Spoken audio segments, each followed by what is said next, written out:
akan semakin terkonsentrasi suara saya gitu ya. Ini sama sekali nggak ada yang kenal saya.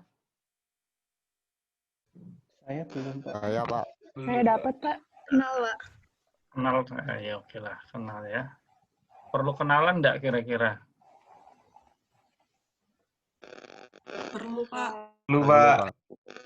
Oke, kenalan paling liatin foto-foto keren saya aja ya, sebentar ya. Sabi, Pak. Kita kenalan paling nggak ada 5 menit. Saya share screen-nya. Oke. Kenalkan, nama saya Ferry Sulistiono ya. Abaikan embel-embel di belakang saya. Nggak usah dibaca kalau perlu. Kemudian pendidikan saya juga dulu lulusan dulu namanya D3 STAN.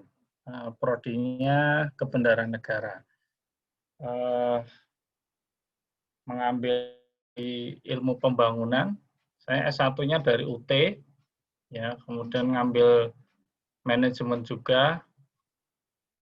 S2 saya ada di Undip, ya, gratisan semua ya.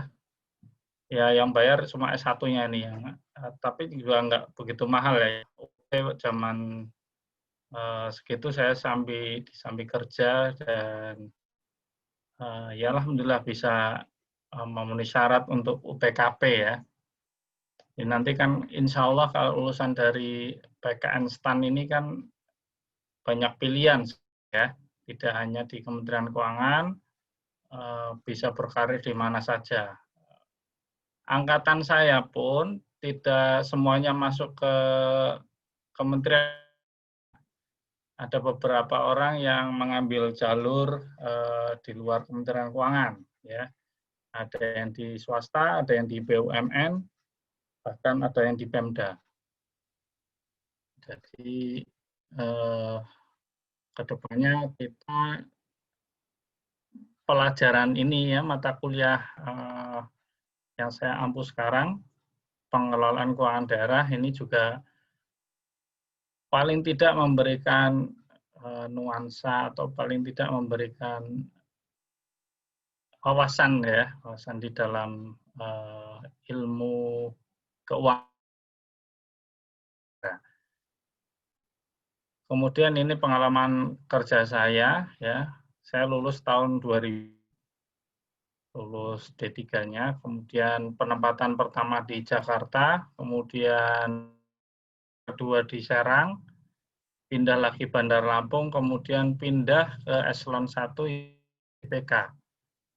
Jadi di subdit dana bagi hasil, dan pindah lagi ke subdit hibah, dan sekarang saya pindah jalur ke fungsional, jadi analisis keuangan pusat dan daerah. Ya.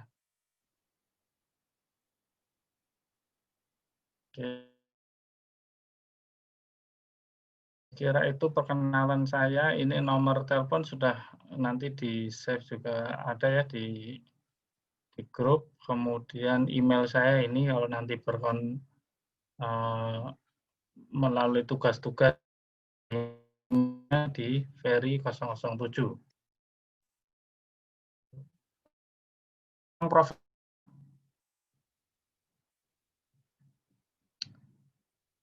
Lewat adanya ya. Ini tantangan yang semua ya. Sorry, ini jumlahnya kok jadi 32 ya? Saya juga, Pak. Oh, oke. Naruh di mana, Mbak? Nggak apa-apa. Oke, kita mulai aja.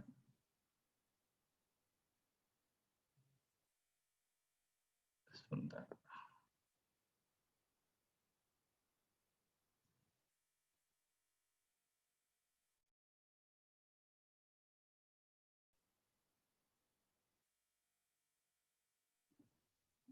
Oke. Sudah kelihatan? Udah, Pak. Screen-nya udah. Udah ya? Oke, kita nanti akan belajar bahasan konsep dasar pengelolaan keuangan daerah ya. Jadi konsep dasar pengelolaan daerah nanti masuk topik. Yang pertama dasar hukum ya, kemudian definisi dan ruang lingkup, siklus, asas umum pengelolaan keuangan daerah. Yang terakhir siapa saja sih pengelola keuangan daerah? Ya. Ya, bagian pertama yaitu dasar hukum. Ya. Ya dibatasi ya, dasar hukum ini kan pengelolaan keuangan daerah ini memang sejak dari zaman Belanda pun ada. Kemudian pasca merdeka juga sudah diundangkan ya mulai tahun 74, tapi akan kita bahas pada kali ini kita akan membahas hukum pengelolaan keuangan daerah di pasca reformasi. Ya, perjalanannya mulai dari era reformasi waktu itu di tahun 97-98 ya. Kemudian keluarlah Undang-Undang Nomor 22 dan 25 ya. Ini Undang-Undang Nomor 22 ini mengenai pemerintahan daerah ya, kemudian sampai sekarang diganti menjadi Undang-Undang Nomor 32 dan terakhir ya tahun 2014 diganti dengan Undang-Undang Nomor 23. Ini balik juga, ini hati-hati ini kadang salah dalam memilih jawaban di soal ya. Kemudian Undang-Undang 25 tahun 99 yaitu tentang perimbangan keuangan antara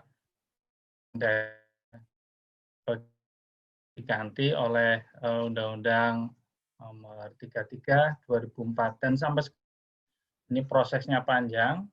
Visi dari tahun 2010 bahkan sampai sekarang belum berhasil menciptakan revisi Undang-Undang 33 karena bergulirnya waktu ya, perubahan antar dewan ini juga merubah kebijakan secara total. Jadi yang tadinya akan muncul revisi Undang-Undang 33 sampai sekarang belum disetujui. Kemudian muncul paket undang-undang reformasi waktu itu ya. Keluarlah Undang-Undang 17 tahun 2003 dan Undang-Undang Perbendaharaan Nomor 1 2004 yang tadinya kita mengacu ke Undang-Undang Belanda yaitu ICW ya, kemudian paket yang ketiga yaitu Undang-Undang Nomor. Kemudian di sini kita lihat pelaksanaan dari dasar hukumnya ini Undang-Undang 22 dan 25 diteruskan atau diejawantahkan di PP 105 tahun 2000 tentang pengelolaan dan tanggung jawab keuangan daerah ya. Sebagaimana diganti kemudian di PP nomor 58 tahun 2000 pengelolaan keuangan daerah dan terakhir ya ini yang prosesnya juga saya ikut serta di dalam penyusunannya yaitu PP 12 tahun 2019 ya, yaitu tentang pengelolaan keuangan daerah. Ini Undang-Undang 32 sudah enggak terpakai lagi, sekarang menjadi Undang-Undang 23 ya. Kemudian peraturan Menteri Dalam Negeri, kemudian keputusan Menteri Dalam Negeri ini juga mengatur mengenai pengelolaan keuangan daerah.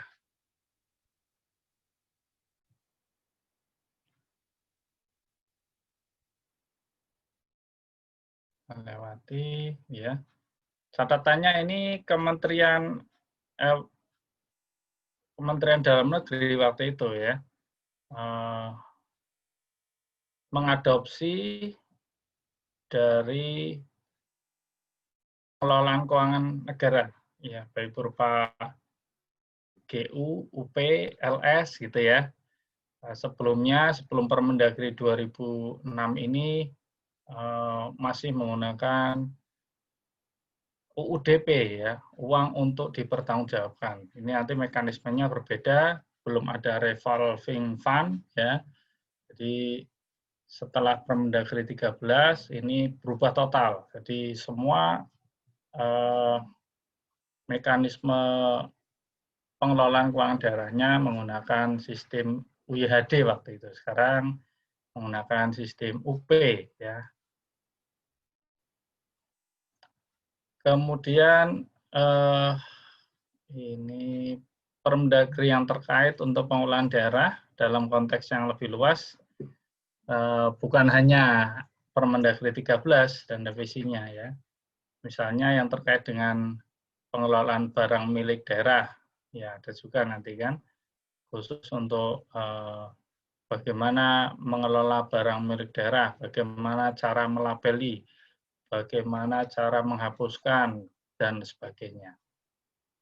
Kemudian Badan Layanan Umum Daerah dan bendaharaan daerah masing-masing diatur dengan Permendagri tersendiri ya. Tapi dalam pelajaran kali ini kita batasi mengenai Permendagri pengelolaan keuangan daerah. Demikian juga ada PP 71 juga ya mengenai akuntansi sistem akuntansi pemerintah.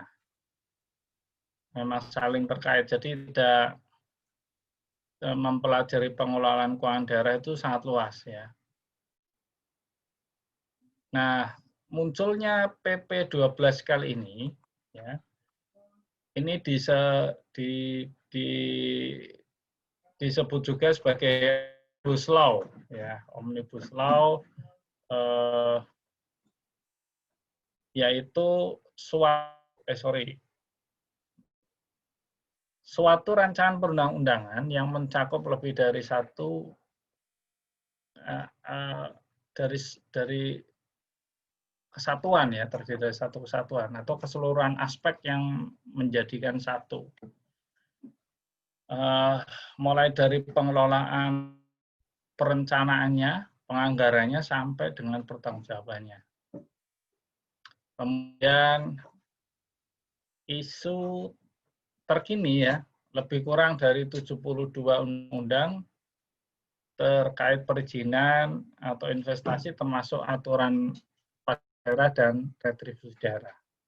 Ini akan direvisi dan kemudian digabung menjadi satu. Ini arahnya sih ke mendukung iklim investasi. Baik, selanjutnya kita bahas mengenai definisi dan ruang lingkup. Ya. Oke, sebelumnya kalau ada yang kurang jelas langsung saja ya. Saya di sini seperti ngobrol sendiri nih. Nah. Oke. Cukup sangat jelas ya.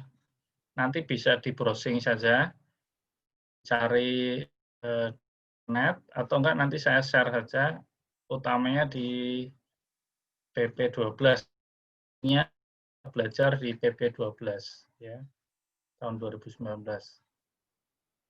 Kalau saya boleh cerita, PP 12 ini awalnya inisiatifnya dari Kementerian Dalam Negeri. Ya, meskipun 2005 ini yang menginisiasi adalah Kementerian Keuangan. Tapi dengan ditetapkannya Undang-Undang 23, maka inisiasi menurunkan pengelolaan keuangan daerah ini dasar hukumnya dari Kementerian Dalam Negeri. Ya. Setelah meminta persetujuan dari Kementerian Keuangan, ya, Kementerian Dalam Negeri meminta persetujuan mengenai PP ini di PP 58. Ternyata kami melihat banyak sekali yang perlu diperbaiki, ya. Antara lain nanti kenapa sih timbul omnibus law ini? Ya, perbaikannya antara lain kita mau semua laporan keuangan daerah-daerah, ya, utamanya nanti bisa digabung ke laporan pusat, ya. Jadi sinkronisasi program dari RPJMN maupun RPJMD nanti bisa tersinkron. Ini membutuhkan effort juga, ya, karena kita awalnya tadi meneliti, menganalisis program-program dan kegiatan-kegiatan yang di daerah itu sangat banyak. Sehingga kita mau diadakan jangan terlalu banyak lah, ya, program maupun kegiatannya. Jadi memang konsepsi antara program dan kegiatan di pusat maupun di daerah ini akan dilihat sangat berbeda. Kalau di daerah, satu satker ini bisa satu satker, ya, berarti eselon 2-nya, kepala dinas-dinas itu bisa lebih dari 10 program. Bahkan ada yang sampai 50 program. Sedangkan di pusat, untuk satu eselon 2, ya, satu eselon 1, maaf, satu eselon 1 pun hanya terdiri atas satu program. Bahkan sekarang di Kementerian Keuangan, satu program bisa terdiri atas beberapa eselon 1. Ini sangat namanya tight banget, ya. Memang secara fungsinya harus sama. Itulah salah satu kenapa seharusnya 2018 PP revisi 58 ini ditandatangani, karena dari proses akan panjang, ya. Jadi bisa diputuskan di tahun 2019.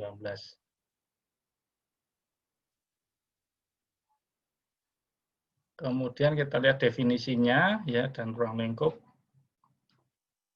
Definisi keuangan daerah adalah hak dan kewajiban, ya, semua hak dan kewajiban dalam rangka penyelenggaraan pemerintah daerah, ya. Semuanya itu dapat dinilai dengan uang, termasuk di dalamnya kekayaan yang berhubungan dengan hak dan kewajiban tersebut. Ini baik di PP 58 maupun di PP 12, pengertiannya masih sama, ya, di pasal 1, jadi tidak berubah untuk definisi keuangan daerah.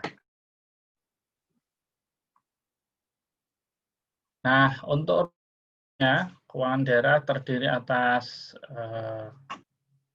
6, ya, yaitu hak daerah, kemudian kewajiban daerah, penerimaan daerah, pengeluaran daerah, kekayaan daerah, dan kekayaan pihak lain. Ya, ini masing-masing nanti bisa dipelajari di PP 12. Jadi memang panjang juga ininya, ya, perjalanannya untuk memahami pengelolaan keuangan daerah, ya. Menurut PP nomor 1 tahun PP 58, maaf, ya, pasal 1 tahun 2005, keseluruhan kegiatan yang meliputi perencanaan, pelaksanaan, penatausahaan, pelaporan, pertanggungjawaban, dan pengawasan, ya. Sedangkan di PP 12 tahun 2019 ya. Ini ada perubahan, ada penambahan fungsi ya, penambahan kata yaitu penganggaran. Ada yang tahu nggak beda antara perencanaan dan penganggaran? Bedanya mana? Saya ingin dengar suaranya nih.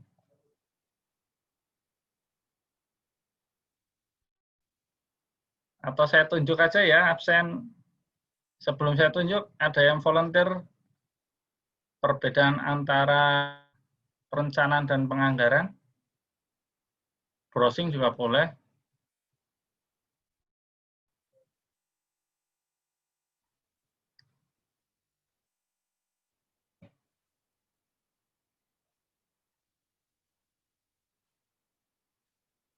Ada yang tahu perencanaan dan penganggaran?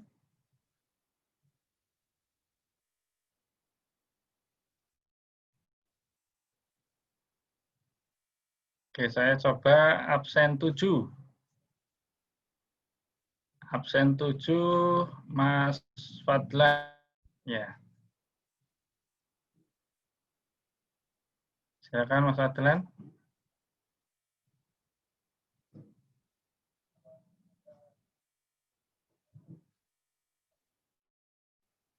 Saya suaranya ada nggak ini suaranya? Ada, Pak. Oh, ada ya. Ada, Pak. Ya, karena nggak ada yang komen. Saya takutnya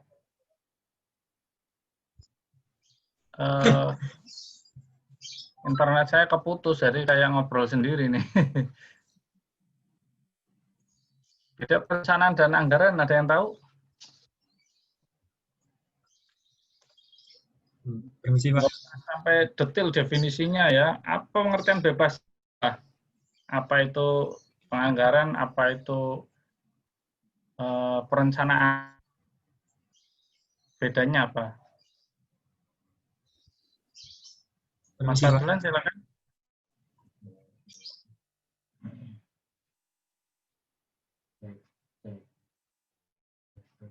Halo. Halo. Pak. Tes.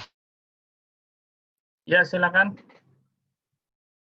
Menurut saya, perencanaan adalah proses yang mendefinisikan tujuan dari organisasi, membuat strategi untuk tujuan dari organisasi, terus mengembangkan rencana aktivitas kerja organisasi. Kalau penganggaran itu penciptaan suatu rencana kegiatan yang dinyatakan dalam ukuran keuangan.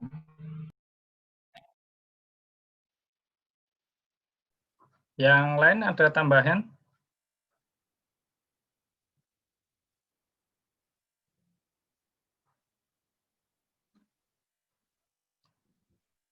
Itu hanya definisi pertama kali dibuka di Google ya. Permisi Pak, coba izin menjawab. Menurut pendapat saya. Ya, absen berapa Mas? 6 Bapak, 6.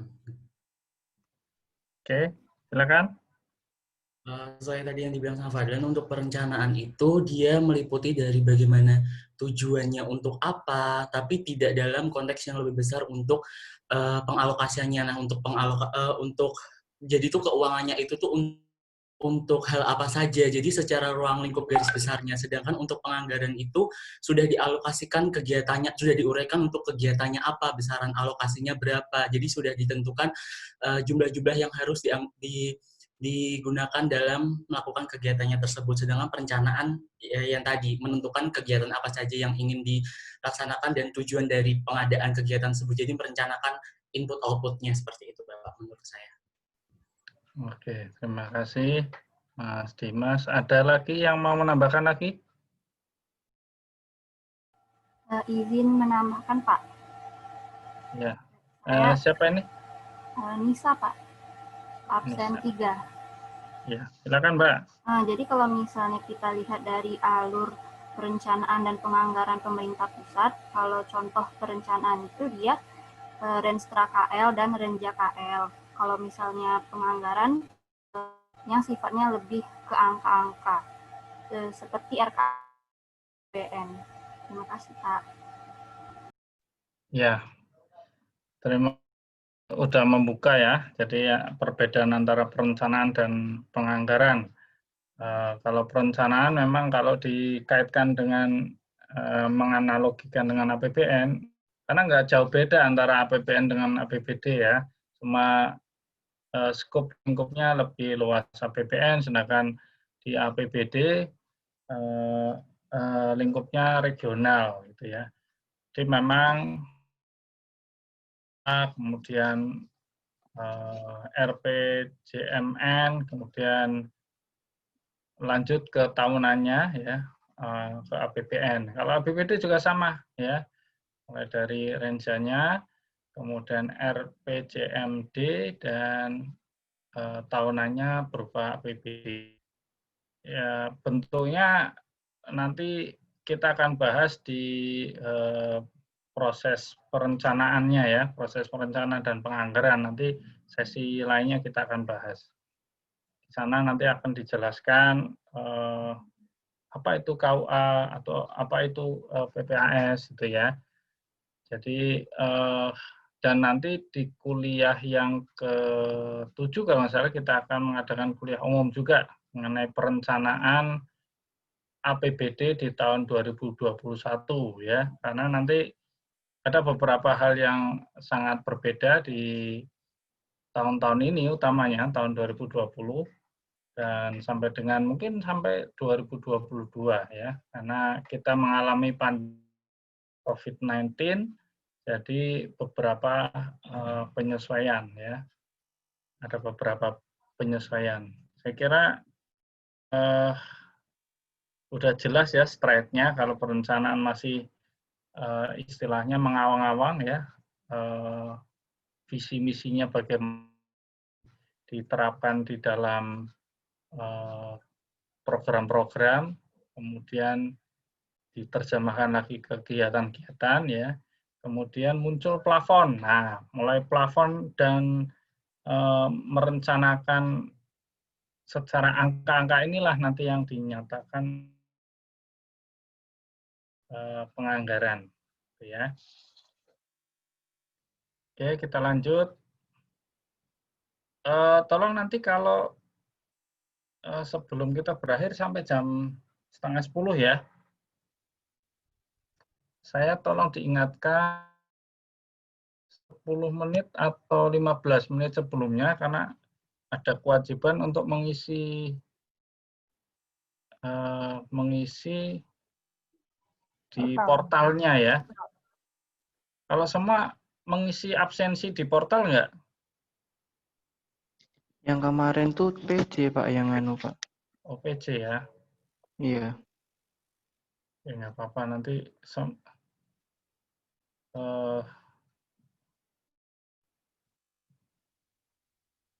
PJ berarti masuk ke portal saya gitu ya? Atau gimana? Bukan Pak, kayak seperti G-form gitu Pak, yang dari lembaga upload bukti perkuliahan aja. Oh gitu. Upload bukti perkuliahan. Oh iya, nanti kalau boleh pas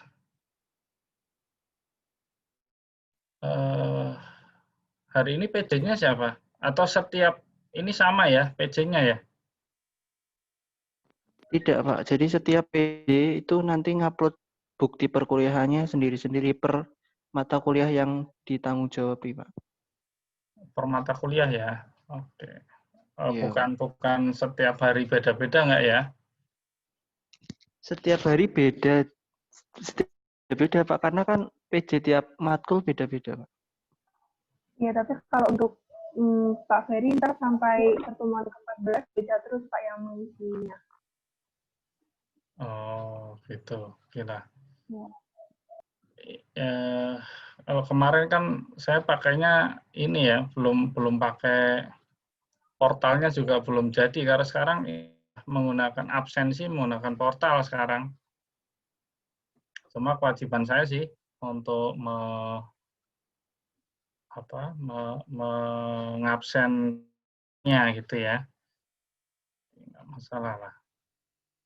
Saya minta 15 menit sebelum perkuliahan selesai, tolong saya diingatkan ya untuk mengisi portal Civitasnya ya. Halo? Iya, Pak. Ya, oh iya. Siap, Kita Pak. enggak. Iya, Pak. Oke.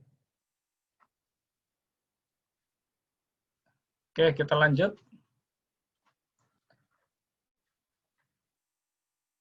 Ke siklus ya. Kalau siklus sih rata-rata sama ya. Siklus nanti yang kita lakukan juga dalam pengelolaan keuangan daerah ini dalam arti yang sempit ya pengelolaan APBD.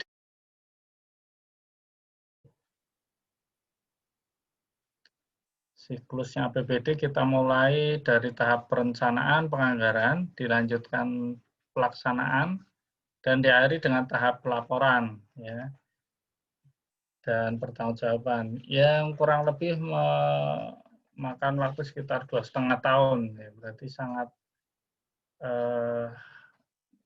siklus APBD dari perencanaan dan ini sekitar 2,5 tahun. 1 tahun di tahap perencanaan penganggaran itu tahun sebelumnya ya bulan-bulan sekarang ini ya sekitar bulan Juni, Juli sampai seharusnya Oktober udah mulai sidang-sidang ya. Kita juga di APBN juga sudah mulai merencanakan untuk tahun 2020 ya. Di daerah juga tidak jauh berbeda. Kemudian 1 tahun pelaksanaan di 1 Desember sampai dengan 1 Januari sampai 31 Desember pelaksanaannya, dan 6 bulan berikutnya di tahun berikutnya kita masuk ke tahapan pelaporan dan pertanggungjawaban. Ini saya tidak membahas detail mengenai siklus pengelolaan keuangan daerah ya, nanti bisa dibaca. Kalau sekarang semester 5 ya berarti ya? Iya, Pak, semester 5 Iya, kita. Pak. Iya, Pak. Sudah mempelajari akuntansi pemerintah? Semester ini, Pak. Akuntansi pemerintah pusat, Pak. Semester ini, Pak. Semester ini berarti kita inline ya? Iya, Pak. Ya. Apa Iya, yang bersinggungan bisa saling menguatkan. Perencanaan pelaksanaan penatausahaan dan pertanggungjawaban ini sampai dengan terakhir pemeriksaan di laporan di BPK ya. Biasanya BPK memeriksa di ini awal-awal tahun itu sudah meminta berkas-berkas dulu ya, meskipun belum dalam artian memeriksa, tapi dia sudah mulai melakukan pendekatan ya, dokumen-dokumen yang sudah dilakukan. Bentar, ada.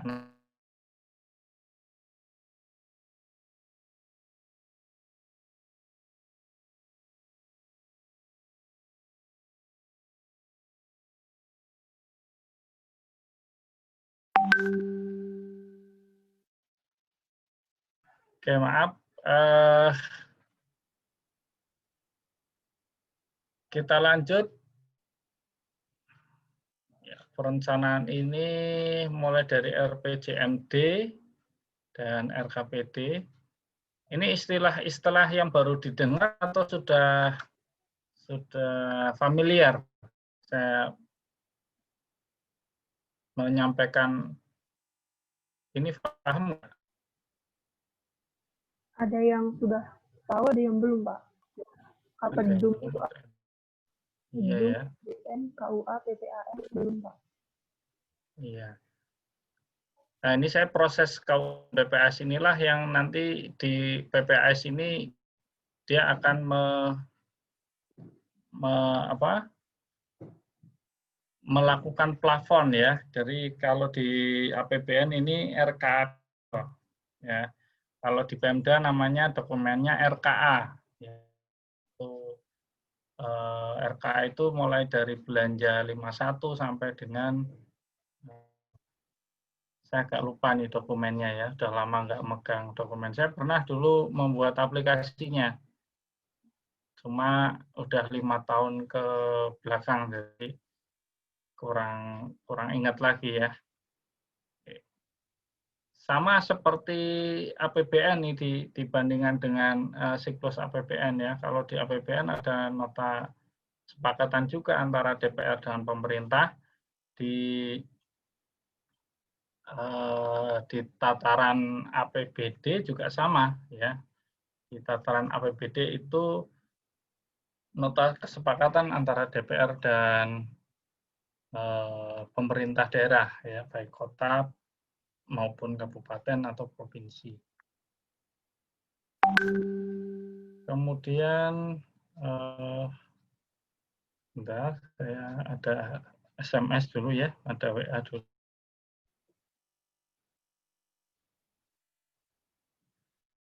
Lagi, nah ini RKA ya, RKA. Jadi ini belum bisa saya jelaskan satu-satu karena nanti kelihatan struktur organisasinya belum jelas juga ya. Kalau udah mulai struktur organisasi itu akan terlihat jelas siapa yang melakukan dan apa yang dilakukannya ya. Ini mengenai siklus pengelolaan keuangan daerah, kita skip dulu ya, karena nanti per item perencanaan, pelaksanaan, penatausan maupun pertanggungjawaban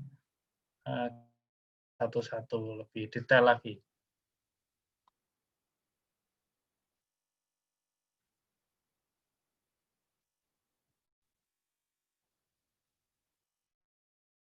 Nah, kemudian kita masuk ke asas umum ya. Asas umum pengelolaan keuangan daerah. Ya, pengelolaan keuangan daerah dilakukan secara tertib, efisien, ekonomis, efektif, transparan, dan bertanggung jawab. Utamanya memperhatikan keadilan, kepatutan, manfaat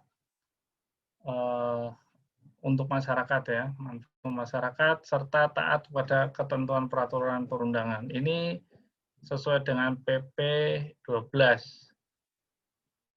Sebelumnya ketentuan peraturan perundangan berada di posisi awal ya. Di pengelolaan daerah dilakukan secara taat kepada ketentuan peraturan perundang-undangan. Kemudian beralih ke paling belakang. Ini saya tidak tahu filosofinya kenapa beralih di paling belakang ya.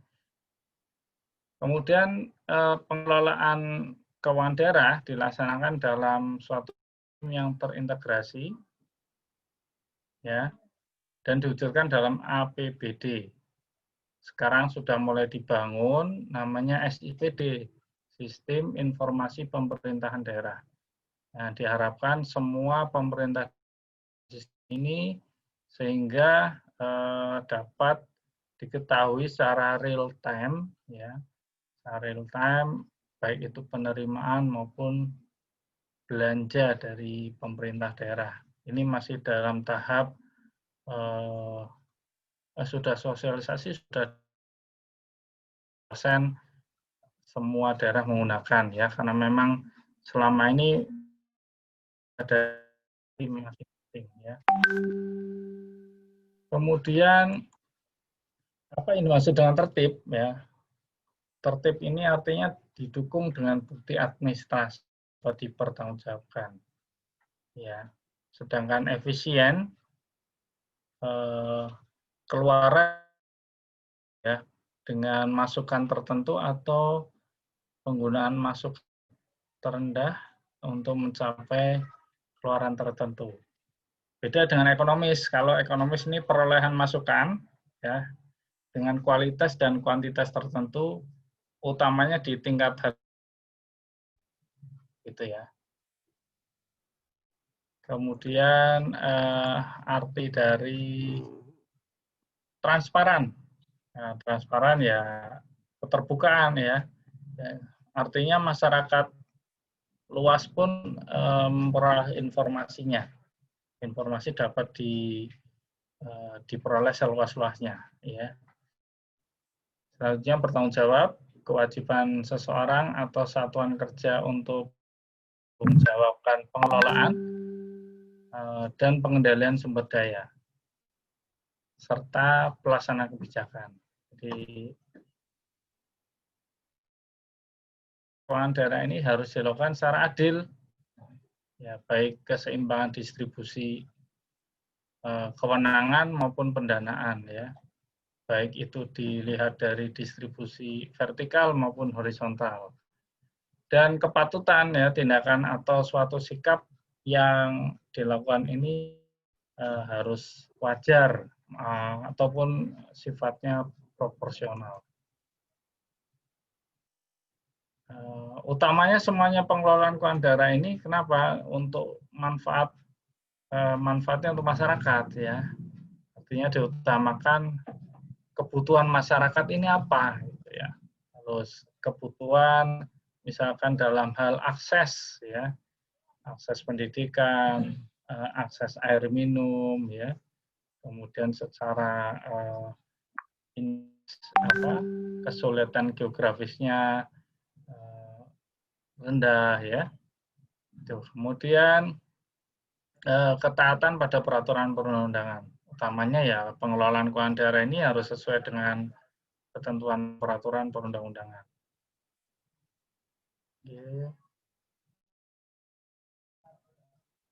Yang kelima yaitu pengelolaan keuangan daerah. Ya. Ini pengelola ya. Pemegang kekuasaan pengelola keuangan daerah ini adalah kepala daerah ya, baik itu bupati, wali kota maupun gubernur ya. Kemudian koordinator pengelolaan adalah Sekda dan PPKD, pejabat pengelola keuangan daerah adalah kepala SKPKD, Satuan Kerja Pengelola Keuangan Daerah. Ini biasanya di DPKAD ya. Dia berfungsi menjadi dua ya, sekaligus bendahara umum daerah. Dia fungsinya kalau di dalam sistem akuntansi pemerintah nanti dipelajari, dia fungsinya sebagai satker iya, dia sebagai SKPD juga iya. Ya.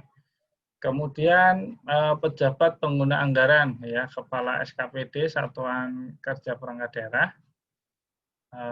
Kemudian pejabat pelaksana teknis kegiatan ya, PPTK. Ini kalau di pemerintah pusat ini staf pengelola kegiatan ya. Memang beda-beda istilah antara pemerintah pusat dan daerah. Yaitu pejabat yang melaksanakan program dan kegiatan pada SKPD. Selanjutnya adalah bendahara penerima dan bendahara pengeluaran. Oke.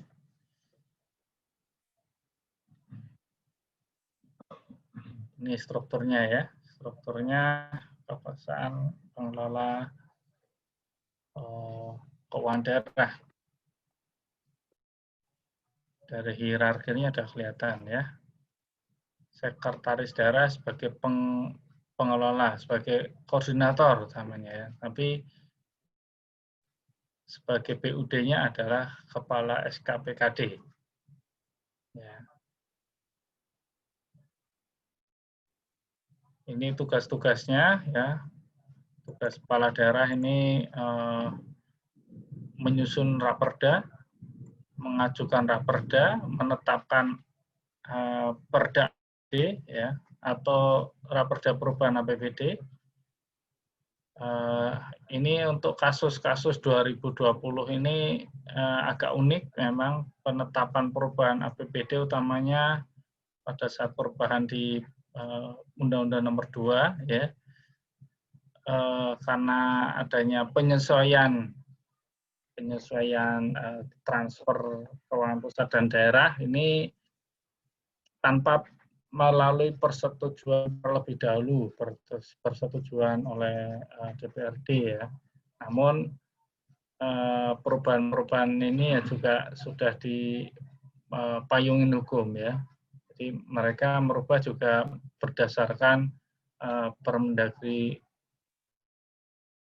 ya. Kemudian menetapkan kebijakan terkait pengelolaan keuangan daerah, ya. Mengambil tindakan dalam keadaan mendesak.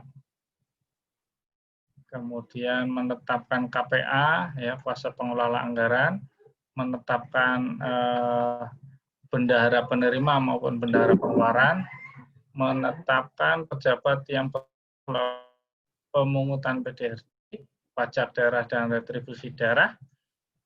Selanjutnya pejabat yang bertugas melakukan pengelolaan utang dan piutang juga ditetapkan, ya.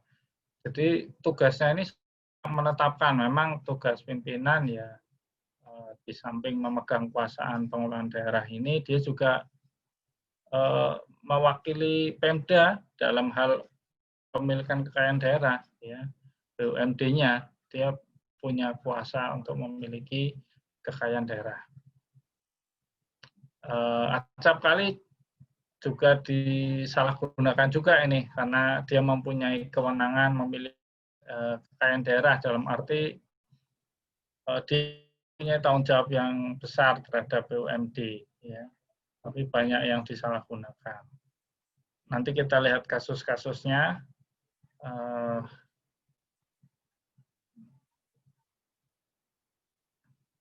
Nah, dalam melaksanakan kekuasaannya ini, kepala daerah melimpahkan atau seluruh bahkan ya, berupa perencanaan, penganggaran, pelaksanaan, sampai dengan pengawasan, ya, kepada pejabat daerah, antara lain sekretaris daerah atau sekda, kemudian kepala SKPD, SKPD, ya, Satuan Kerja Pengelola Keuangan Daerah, kemudian kepala SKPD, Satuan Kerja Perangkat Daerah. Ini kalau di daerah ini termasuk apa? Dinas ya, kalau kita lihat ya, dinas-dinas.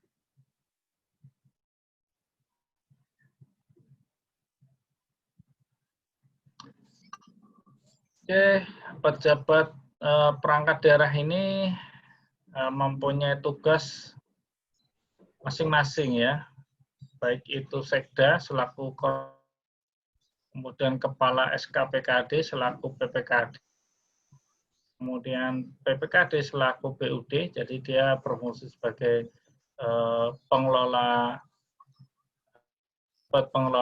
keuangan daerah maupun sebagai bendahara umum daerah.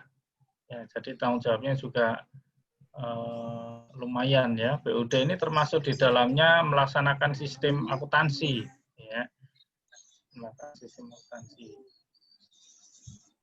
Ini termaktub dalam pasal 6, pasal 7, pasal 8 di PP 12 tahun 2009. Kemudian kita lihat strukturnya kuasa pengguna keuangan daerah ya. Jadi PA atau pengguna anggaran ini kalau di bagian anggaran berarti kementerian ya. Pengguna melimpahkan sebagian kewenangan kepada kepala unit SKPD ya, atau selaku KPA, kuasa pengguna anggaran. Istilah-istilah yang ada di daerah memang agak unik ya. Kalau di pusat nantinya berupa PPK, tadi pernah membaca PPK, kalau di daerah pejabat pembuat komitmen, ya. Kalau di daerah beda lagi PPK-nya. Ya. Oke, ini PA melimpahkan sebagian kewenangan pertimbangannya ada besaran anggaran kegiatan sangat besar, jadi bisa dibagi menjadi beberapa KPA, atau berdasarkan pertimbangan, ya. Yang ketiga adalah pertimbangan berdasarkan rentang kendalinya supaya tidak terlalu besar, ya. Ini dalam teori organisasi juga sangat dibutuhkan untuk rentang kendali satu orang pimpinan atau satu orang unit organisasi mampu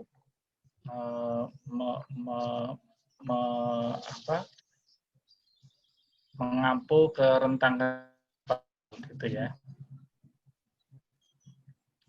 Kemudian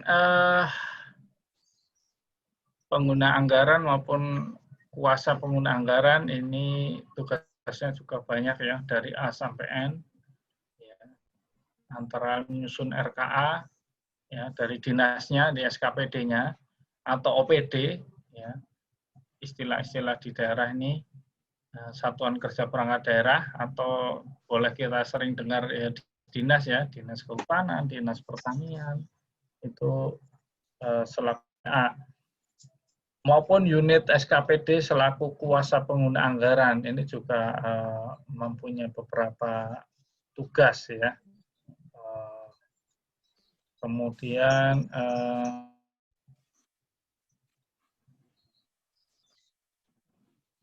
ini kaitannya nanti dengan pelaksanaan anggaran, pelaksanaan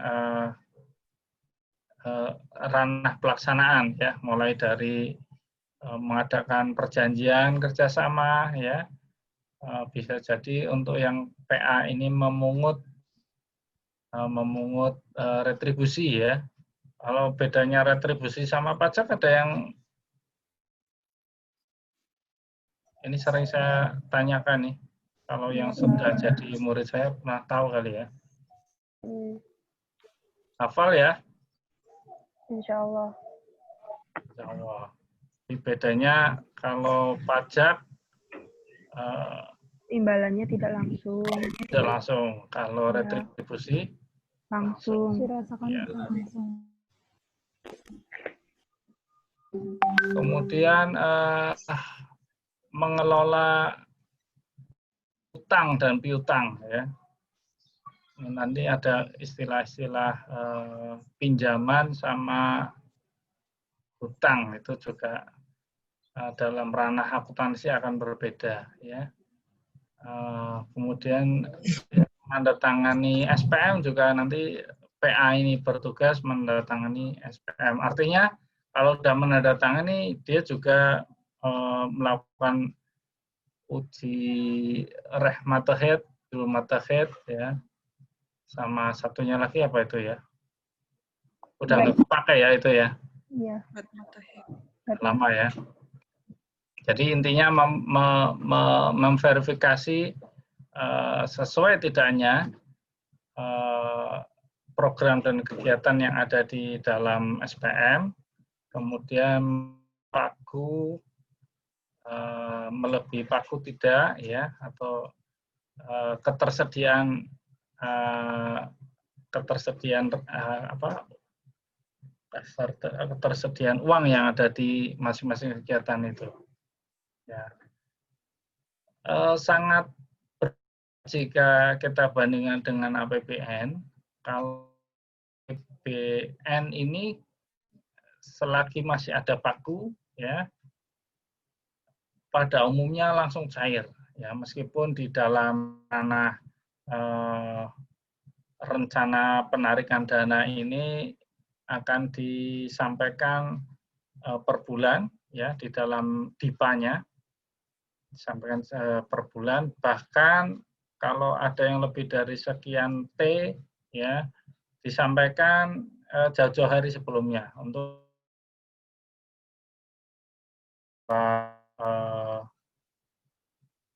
RUN-nya, ya, rekening kas umum negaranya.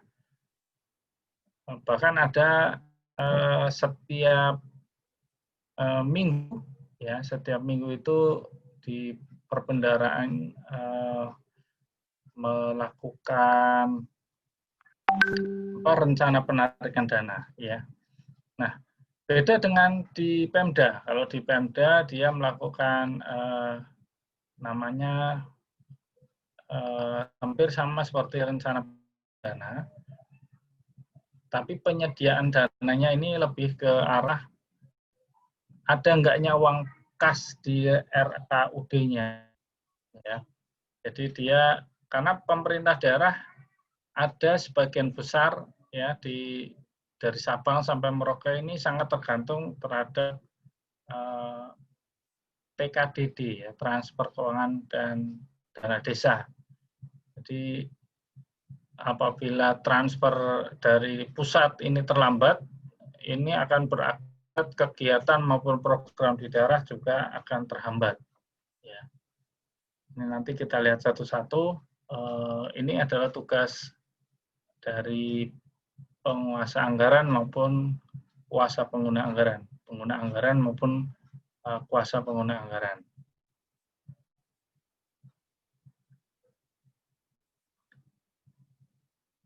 Kemudian pejabat pelaksana teknis kegiatan ya, ini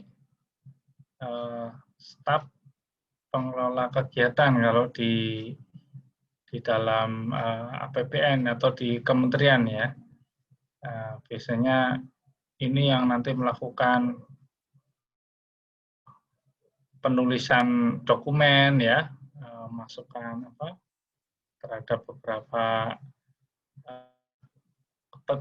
kerjaan klinikal ya, klinikal.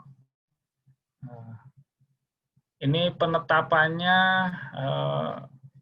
utamanya di dalam kompetensi jabatan ya, dari PA atau KPA dalam menetapkan pejabat pelaksana teknis ada beberapa pertimbangan ini dari beban kerja, lokasi ya, atau biasanya sekarang mempunyai sertifikasi gitu ya, termasuk ini di dalamnya kompetensi jabatan.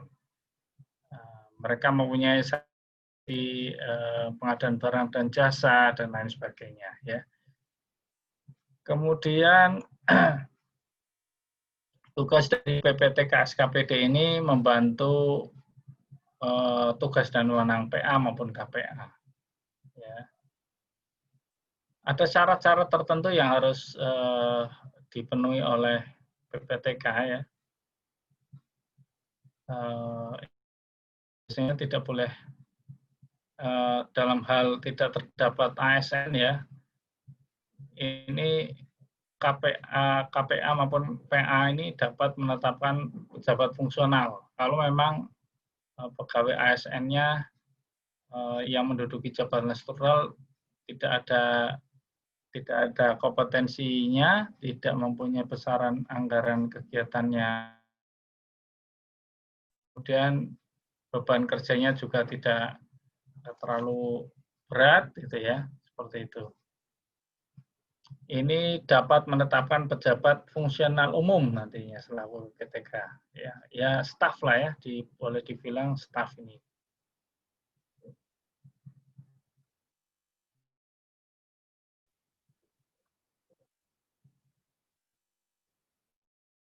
Pejabat penatausahaan ya, PPK SKPD, kemudian pejabat penatausahaan unit SKPD.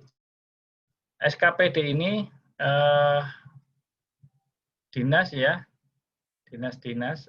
Kalau di daerah itu eselon 2, itu bisa terdiri atas subdinas, subdin, atau peraturan pemerintah nomor 12 ini kita nyatakan unit SKPD ya. Di satu dinas bisa ada subdinnya, subdinas-subdinasnya. Biasanya di pekerjaan umum ya.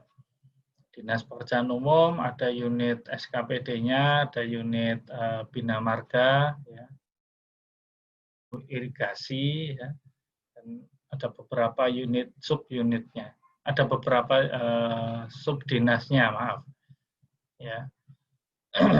Tugas-tugasnya banyak ya, melakukan verifikasi SPPUP ya, TU, GU, LS beserta kelengkapannya. Ya. ke depan sih verifikasi ini nanti akan bersifat digital ya. Nah, sekarang masih ada yang papernya harus juga ada. Oke. Selanjutnya bendahara ini ya. Bendahara kita tadi lihat ada bendahara penerimaan dan ada bendahara pengeluaran. Ya. Bendahara penerimaan ini adalah bendahara yang ditunjuk untuk menerima, menyimpan, menyetorkan, menata usahaan, dan mempertanggungjawabkan. Ini kalimatnya persis sama seperti dasar hukum kita waktu zaman Hindia Belanda ataupun sebelum keluarnya Undang-Undang Nomor 1 ya tahun 2004 ya. Jadi apa namanya? Pengertian dari bendahara penerima ya. Menerima, menyimpan, melaporkan. Dulu waktu saya kuliah di D3 masih hafal nih. Harus hafal setiap butir-butirnya, tapi saya kira nanti hanya multiple choice lah kita keluar. Jadi enggak jangan hafal sampai ngelotok karena saya takutnya begitu lulus dari D3 nanti kita undang-undangnya udah berubah ya. Apa yang saya alami seperti itu, udah hafal undang-undang ICW setelah lulus dari kuliah berubah ininya peraturannya ya, tapi tidak apa-apa, ini ilmu ini ada hikmahnya yang kita lakukan lah ya, kita dalami, mudah-mudahan bermanfaat. Ya, kemudian bendahara pengeluaran tugasnya hampir sama ya, menerima, menyimpan, membayarkan, menata usahakan, dan mempertanggungjawabkan. Ya. Apabila di suatu daerah atau suatu dinas ya tidak mempunyai penerimaan daerah atau kita sebut dengan pajak dan retribusi daerah, dinas tersebut cukup mempunyai satu bendahara saja ya, bendahara pengeluaran. Tapi apabila di suatu dinas dia mempunyai penerimaan asli daerah maupun dia ditunjuk sebagai penerima pajak daerah maupun retribusi daerah, satu dinas itu juga harus di-split antara bendahara penerima dan bendahara pengeluaran. Ya, ini tugas-tugasnya juga relatif sama ya, sama seperti pemerintah pusat. Jadi bendahara ini mengajukan permintaan pembayaran ya, baik SPPUP, LU, TUGS, kemudian menerima dan menyimpan ya, karena suatu saat dia juga akan diperiksa di aparat pengawas ya, baik internal maupun eksternal. Aktifnya itu berarti dari BPKP maupun dari inspektorat. Kemudian dari luarnya bisa BPK ya, atau Itjen dari Kementerian Dalam Negeri bisa jadi. Kemudian melaksanakan pembayaran, jelas ya, yang dikelolanya dia akan melakukan pembayaran. Ini metode pembayaran juga berkembang ya, yang tadinya manual pembayarannya, sekarang sudah melalui mekanisme digital juga ya. Jadi ada beberapa pengeluaran yang mereka menggunakan tools ya, bisa berupa kartu maupun kupon ya, bisa jadi kupon. Kemudian ke depan yang sekarang sudah mulai diuji coba oleh perbendaraan ya, di Direktorat Jenderal Perbendaraan ini bendahara ini mempunyai semacam ATM ya. Jadi pembayaran maupun mekanisme menarik dananya ya setelah dikeluarkan SPM ini cukup dengan menggunakan suatu kartu, ya.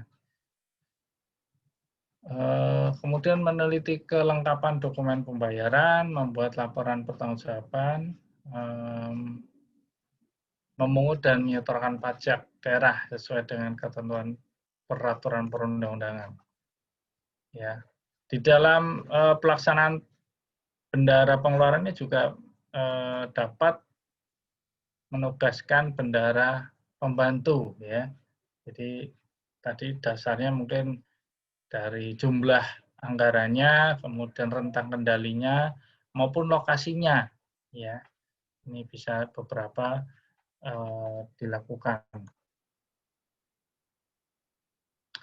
Nah, ada beberapa larangan bendahara penerima maupun bendahara pengeluaran. Ya, yang pertama melakukan kegiatan perdagangan, pekerjaan pemborongan dan penjualan jasa. Ini bendahara dilarang melakukannya. Kemudian yang kedua bertindak sebagai penjamin atas kegiatan. Ya, jadi ada suatu pekerjaan, ada suatu proyek, ya, dia sebagai penjamin tidak boleh. Atau penjual jasa sekalipun. Ya. Yang ketiga, dia dilarang menyimpan uang pada suatu bank atau lembaga keuangan atas nama pribadi, ya, baik secara langsung maupun tidak langsung. Ini juga dilarang, ya. Secara langsung ini dalam bentuk atas nama dia, yang tidak langsung bisa berarti menitipkan rekeningnya ke atas nama istrinya, atas nama anaknya dan sebagainya. Ya.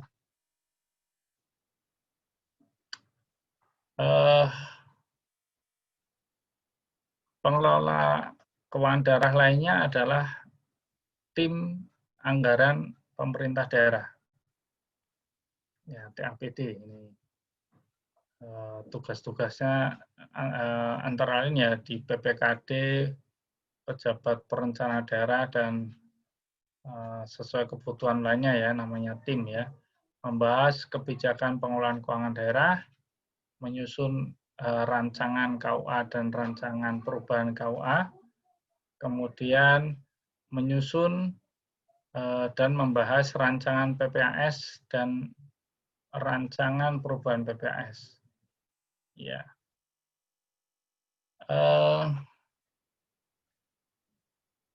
Oke. Membahas hasil evaluasi APBD ya, sampai dengan pertanggungjawaban APBD, melakukan verifikasi rancangan DPA, menyiapkan surat edaran ya tentang pedoman penyusunan RKA dan melakukan atau melaksanakan tugas lain sesuai dengan ketentuan. Ya, ini di pasal 22 PP 12 tahun 2019.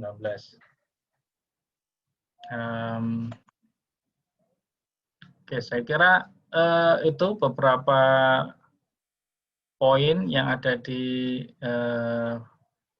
pertemuan kita kali ini ya, mulai dari tadi awal kita belajar masalah dasar hukumnya, kemudian definisi dan ruang lingkupnya, siklus secara garis besarnya, kemudian asas umum PKD, ya, kemudian pengelola keuangan daerah mulai dari KPA, ya, PA, sampai dengan bendahara, baik penerimaan ataupun pengeluaran, dan tim anggaran pemerintah daerah. Saya izin 1 menit dulu ya, saya mau minum sebentar. Baik, Pak. Pak.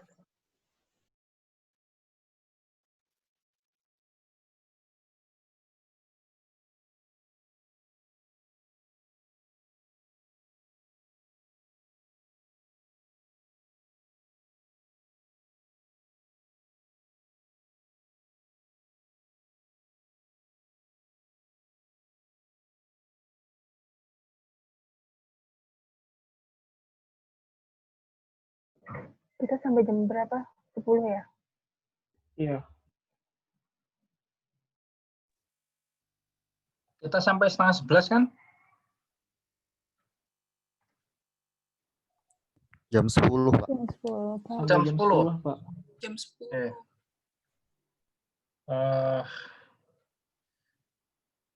Jam 10 ya. Masih lama ya, tapi nggak apa-apa nih.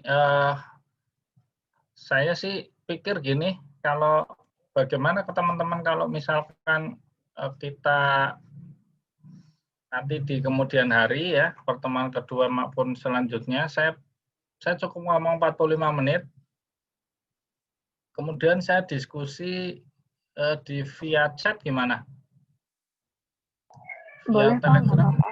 Boleh, Pak. Boleh, Pak. Baik, Pak. Karena saya yakin kebutuhan mahasiswa lebih banyak di kuota ini sangat tinggi kan, karena semua dosen kan, ya nggak semua dosen ya, sebagian ini mesti menggunakan sarana ini juga kan. Kalau dosen lainnya gimana ceritanya? PIC mana? Ada yang pakai Discord juga, Pak. Ada yang pakai Discord ya. Platformnya banyak berarti ya, platformnya ya. Kalau Iya, Discord berarti tanpa tatap muka seperti ini. Ya, Pak. Iya, Pak. Cuma suara. Cuma suara aja ya. Cuma banyakkan tugas ya.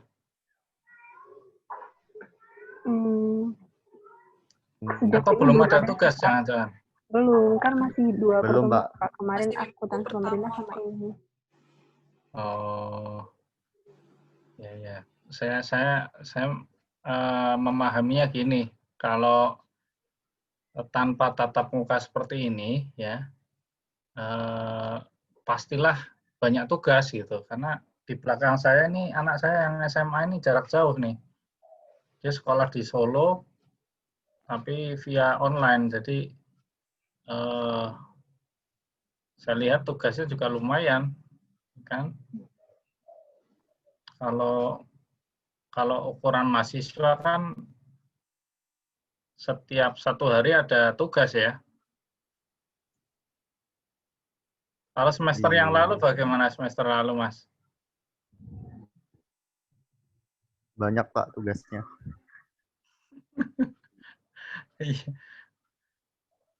Oke, nanti saya biasanya gini, saya minta nanti bikin kelompok ya. Tugas untuk setengah semester ini bikin kelompok tugas 1, bikin individu 1 gitu. Atau mau individu semua, silakan. Saya menyerahkan ke teman-teman semua bagaimana baiknya.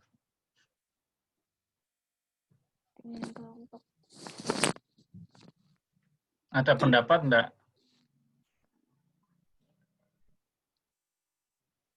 Ngikut aja, Pak. Ngikut bapaknya aja. Ikut. Iya. Saya mau ke pantai ngikut. Boleh, Pak.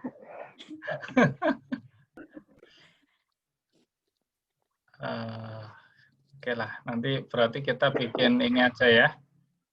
Bikin apa namanya, satu individu, 1 kelompok gitu aja ya. Nanti per setengah semester tugasnya itu aja. Berarti tugasnya cuma 2 nih ya. 1 kelompok, 1 individu. Nggak ada kuis, Pak. Kuis bukan tugas, beda lagi. Kuis nanti saya tetapkan aja 1 pertemuan sebelum berakhir. Jadi pada pertemuan ke-6. Ya, jadi siap-siap ya. Kalau saya kuis sekarang kan nggak seru kan, berarti bakalan nilainya jatuh semua kan.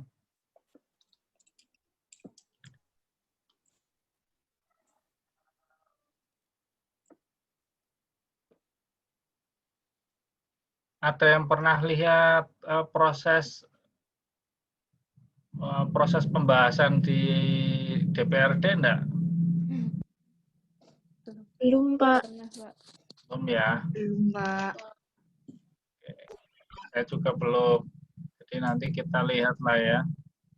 Kapan-kapan kita lihat di apa?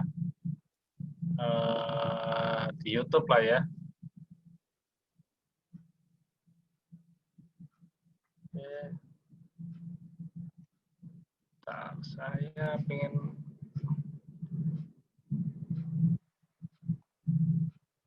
tebak-tebakan sebentar, boleh ya? Boleh, Pak. Boleh, Pak. Boleh, Pak. Sebentar, saya nyarinya di mana ya?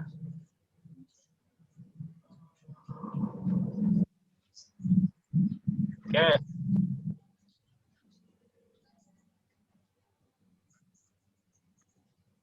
Kelihatan belum?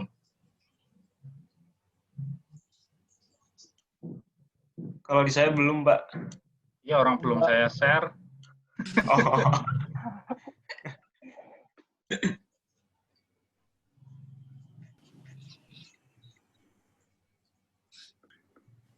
Ini kelihatan tadi ya, aduh. Gajah, Pak. Tadi ada jawabannya. Nggak kelihatan, nggak seru. Ini apa ini? Singa, Pak. Ini gajah juga. Ya ini Gajah, Pak. Gajah, Pak. lagi ya. Perspektif aja ya. Ya, jadi artinya saya mau nyampaikan juga di dalam pengelolaan keuangan daerah ini juga perspektifnya banyak, gitu ya. Tapi kita harus memandangnya satu, ya gajah tadi itu benar.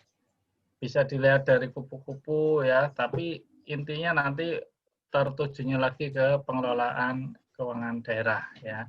Artinya tujuan dari pengelolaan keuangan daerah jangan bergeser, gitu ya. Kita lihat mukanya kayak singa nih, menakutkan APBD-nya.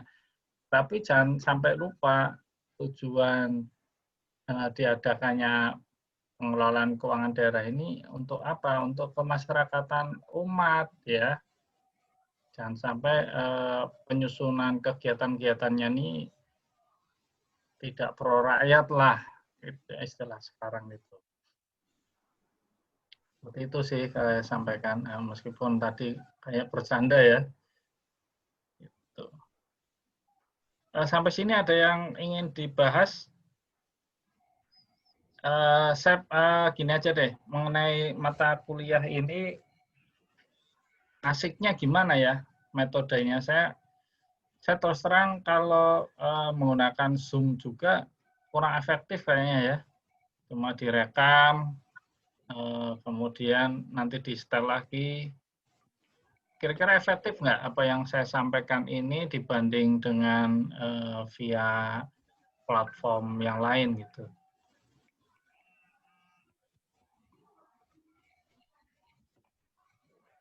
Ada yang berpendapat lah, silakan. Saya butuh masukan nih, karena saya rasakan kayak ngobrol sendiri kalau dibanding beda sama di kelas ya. Kalau di kelas kan saya bisa jalan-jalan, ini posisinya duduk terus gini ya.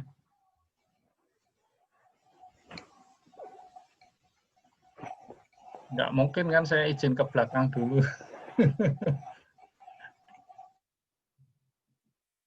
Ada ide nggak yang supaya kegiatan ini menarik gitu?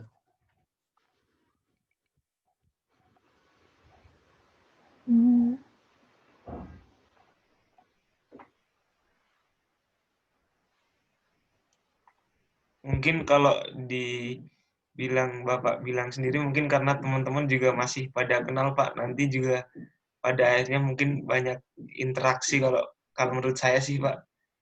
Ya. Kalau ini mungkin masih pada canggung dan karena baru benar-benar kenal gitu, Pak. Iya, iya. Oke, nggak apa-apa sih. Saya juga kenal sok dekat ini ya. Ya mudah-mudahan kalau udah nggak canggung lagi, banyak interaksi enak gitu ya. Nanti tugasnya gampang kok. Tugas kelompoknya ya, sesuai dengan anak milenial sekarang ya, berbagi peran nanti. Tugas kelompoknya ini ada berapa orang? 30 ya. Saya boleh bagi menjadi 6 kelompok. Boleh, Pak. Boleh, Pak. Ya. 6 kelompok ini sebentar. Mau saya yang milih atau pilih sendiri? Nanti diajak sama PIC atau ketua kelas ya. Iya, Pak. Ada 6 kelompok. Berarti masing-masing kelompoknya 5 orang. Ya, tugas kelompoknya nanti dikumpulkan 1 hari sebelum berakhirnya pertemuan ke-7. Sebelum pertemuan ke-7, berarti hari Senin tanggal berapa ya? Ada yang lihat tanggalan nggak? Kita pertemuan pertama 29.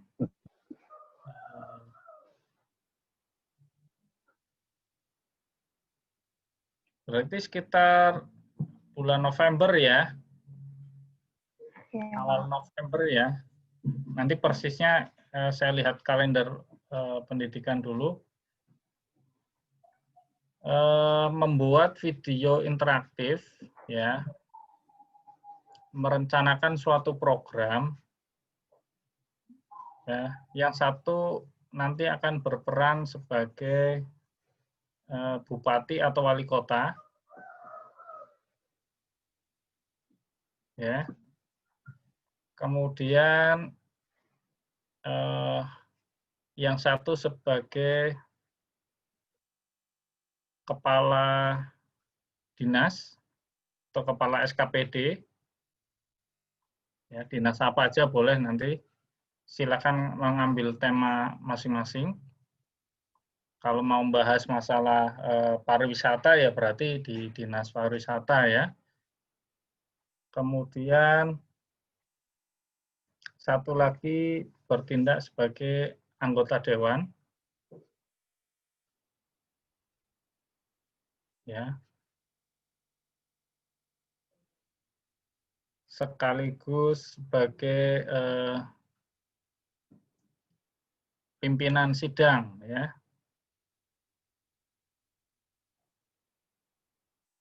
Udah berapa itu? 3 ya.